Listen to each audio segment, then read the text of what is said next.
Hello. Okay, Lou here from Jersey Shore Fabricators. Every project starts with the first step, and in our case, this car is a mess, as we showed you. So we're going to clear everything out of here, make some room, and then we can actually get to work. I don't know what this is.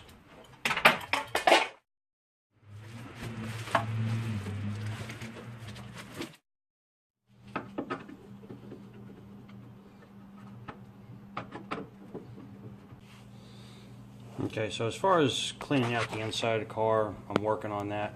The other thing is this trim right along here has to come out so I can get the rest of the headliner out, because that's the way these cars were put together.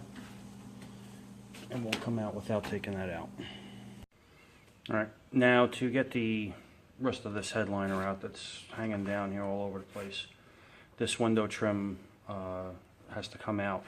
It's held in by what we used to call dum-dum. It's a really thick urethane tape. So the only way that I figured out that this comes out, and to do it without damaging the car, that's the important part, is big scraper, smasher, and just gently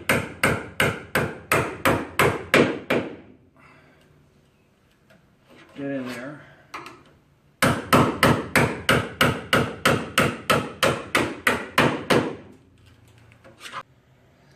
Okay, so after a little while with the hammer and scraper, once this is loose,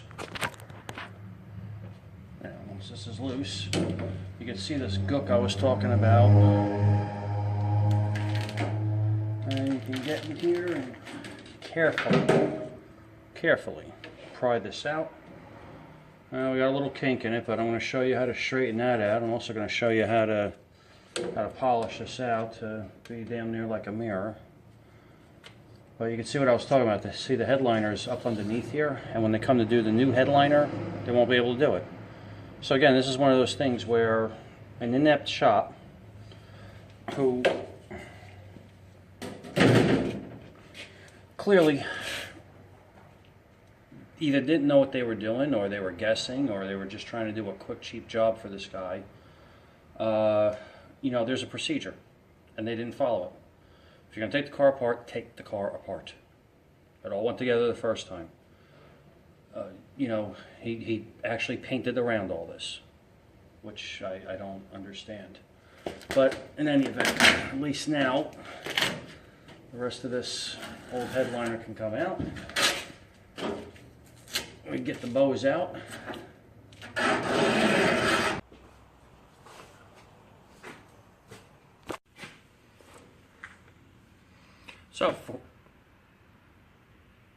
So first order of business, like I tell people, we need to triage, or you need to triage. So what is the most effed up thing on the car? What do you need to build? Where do you go? Where do you start? All right, building a car is kind of like building a house. If you don't have a good foundation, you're not going to have a good car. So in our case, the car's on wheels, it rolls around, it's more or less painted. On the inside of the car, where I showed you all the problems with the floor pans, that's what we're going to address first. So there's the hole on the passenger side. We're going to cut out a piece and weld that in, and then we're going to finish welding all the floors in the car so that we're done with the major welding. You know, I should say after that point, we can go forward. First, we got to make a panel. Okay, so there's our hole in the floor. I'm going to take a little piece of scrap metal here that I got. Just going to lay it over the hole, get a rough measurement.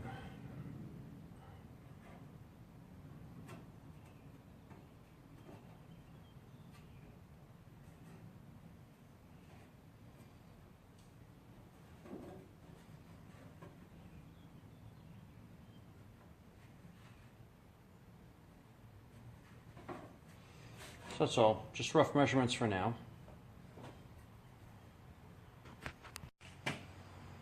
And with it on the bench, I can take a straight edge,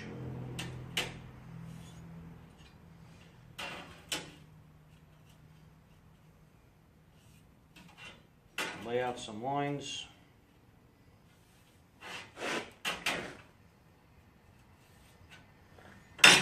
And you don't have to be perfect here. And then we're going to sneak up on it so that it's a nice fit in there. We'll also curve it. Now, there's a lot of different ways to cut metal. You can use a cut-off wheel, you could use tin snips, they even make circular saws. You can use a bandsaw. In my case, we're just going to use this little throatless shear here. If you don't have one and you work with sheet metal a lot, I suggest you get one. It is a great, great tool. You can do intricate turns with it. You can do straight cuts. They come out as straight as you make them. Concept is very simple. Piece of metal goes in, cutting blade here, flat blade here. You pull this down, it cuts the metal. Here's my PSA warning. Don't put anything in here you plan on using later. Fingers, toes, anything. Because it will remove it. Just come right down your line. Makes a nice cut.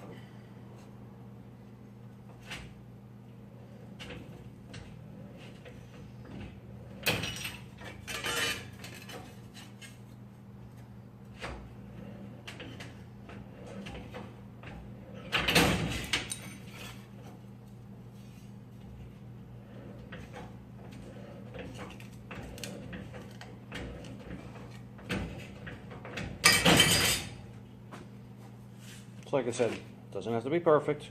We're going to be trimming it later. Now, when we look at the metal that's in here, we have the new floorboard. This hole we cut for whatever reason, but we also have this brace. So this new piece of metal, we're going to pop a couple holes in it so we can make spot welds on there. But the important thing is here. We have this piece, which is in a lot further than where the actual floor pan is. So we're going to have to do a little prying and pulling and get that out and get it where we need it before we weld our piece in. Now you take the time here. The better you make it now, the better it's going to come out in the end. Alright, so you get your piece cut out. You get it fitting just the way you want. You see we put the holes in there for the spot welds, so they'll go right in here.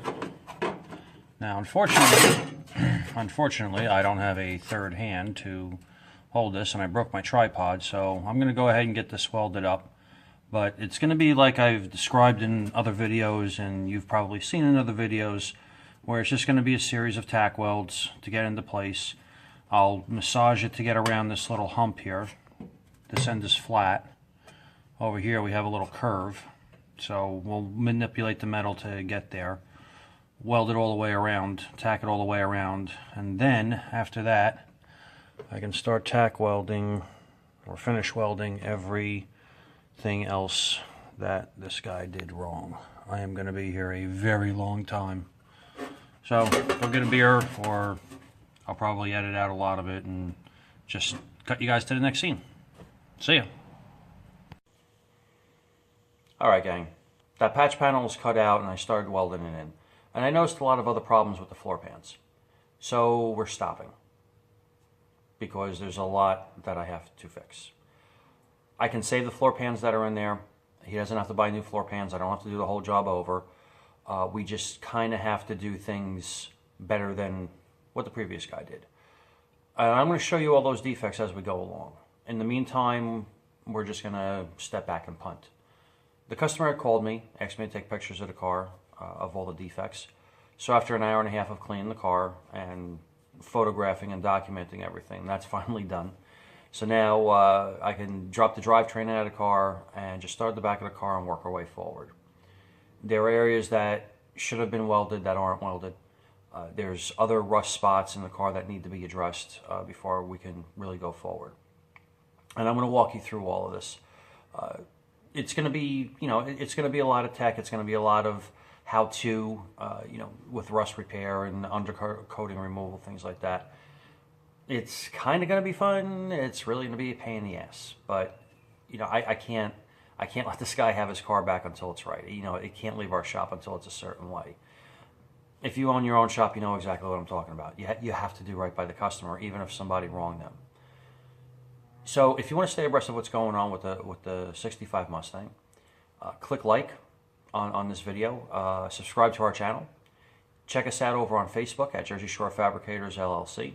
I'll be posting pictures and little videos there from time to time as far as the updates on it.